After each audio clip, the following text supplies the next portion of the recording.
revival elsewhere, so you already know how we do it. But if you haven't seen the tent revival before, here's how it works. First of all, you probably know that the tent revival is a long-standing tradition that usually comes full of Christian theology. And we don't have a problem with much of Christian theology. And the tent revival is a form of great power and beauty. But we're not all that fond of the part about shaming and blaming. No. We are pagan. Yes. And for us, that means that we choose to celebrate our wondrous lives and the beauty of our relationship with our great Mother, the Earth. Praise God. So we decided to create a revival that truly makes us feel revived. Gorgeous, graceful, holy beings we already are.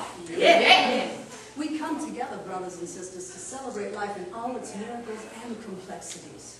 When we leave here today, we expect to feel stronger, more joyful, happier, and maybe even a little bit of a more comfortable singer. Yes.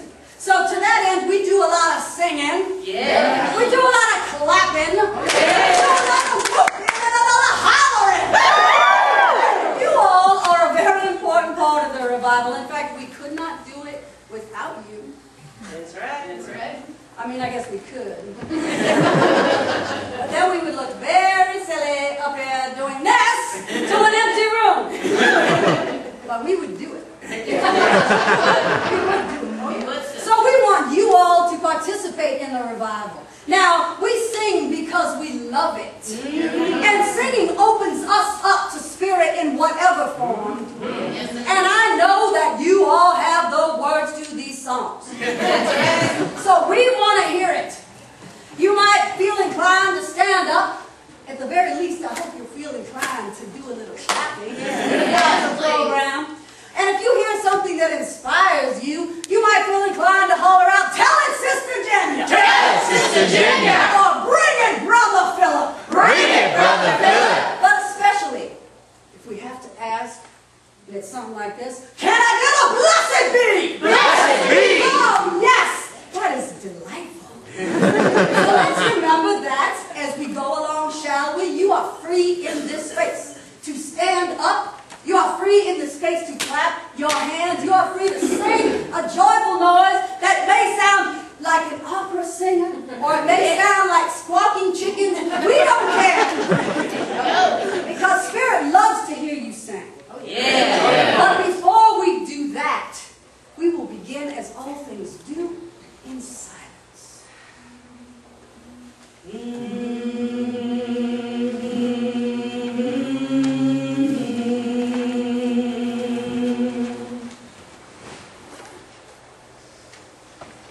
My brothers and sisters, I'm Brother Philip.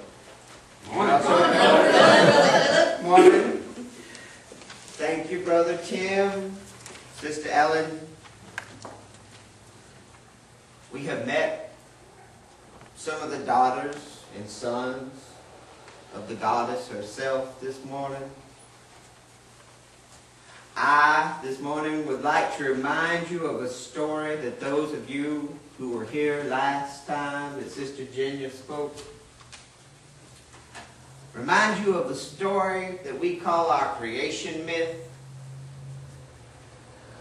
the beginning of all things, when Our Lady, the bright and beautiful star goddess, was floating in the darkness of the void.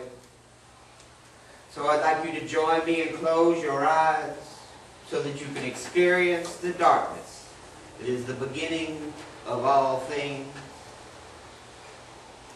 Our beautiful star goddess was floating in the void of nothingness, and she had floated in the void for the beginning and ending of all time in infinite, timeless space. One day she reached this awareness that there was something else floating in space with her. What was it, Brother Phil? What was it? She thought at first it was another, but it was not. It was merely her reflection on the curved, dark mirror of the infinite void.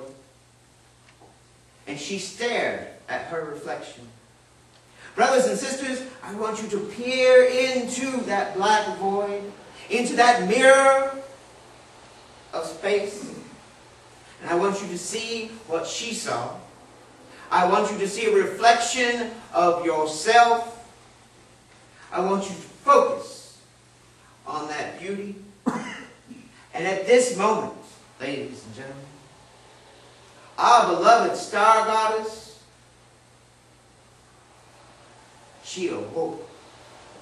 She awoke to the beauty and the amazingness that was herself. I want you to see that. On the black curve of space, I want you to awaken. Awaken to that beauty and that amazingness that is you. Brothers and sisters, at that moment, the star goddess fell so in love with herself. She became so enamored with herself that she had to create. That she had to make more. And at that moment, she gave birth to the gods and the goddesses and the mortals and the universe itself. Yes. She was awake at that moment. And she never went back to sleep. No. I want you to focus, my brothers and sisters, and feel yourself down in the pit of your stomach in your primal knowledge awaken. Feel that energy that is the beauty and the amazingness and the creation of you building, brothers and sisters, building in your primal self. And it begins to build and glow and grow. And it begins to connect with that part of you that connects with the people around you, that connects with your members of your church, and forms community. Yes. Because you become awake. And together, awake people create more and connect more. Feel the energy rising. Rising so that that sense of yourself and that sense of your community then rises higher and connects with the divine. That connection between us and all things that are the universe. Yes. Feel that connection, that alignment. Because when we are awake to ourselves and awake to our community, we become awake to the universe. Yes, sir. And we can feel that connection of all of ourselves. My brothers and sisters, this is our goal. Yes. This is what we want to do. We want to feel that connectedness with ourselves and the beauty that we are and the connectedness of our communities and the beauty that they are. Yes. And the feeling of connectedness to the divine, to the universe, Preach and it. all Preach it. that it brings in. Now, my brothers and sisters, I want you to open your eyes and wake up. And I want you to stay.